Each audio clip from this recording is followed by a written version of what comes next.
Breaking news. NCP leader Baba Siddique को 12 अक्टूबर 2024 को मुंबई में गोली मार दी गई। ये वाक़या बांद्रा स्ट्रीट में इनके बेटे ज़ीशान सिद्दीकी के दफ्तर के करीब पेश आया।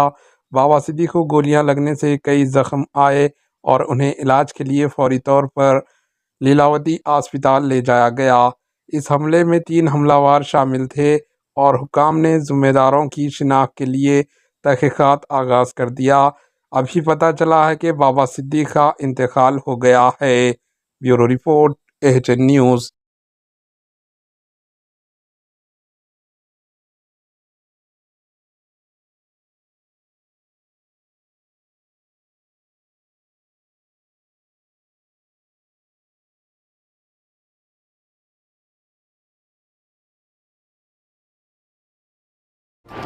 एएचएन न्यूज़ को लाइक करें, शेयर करें और सब्सक्राइब करना ना भूलें।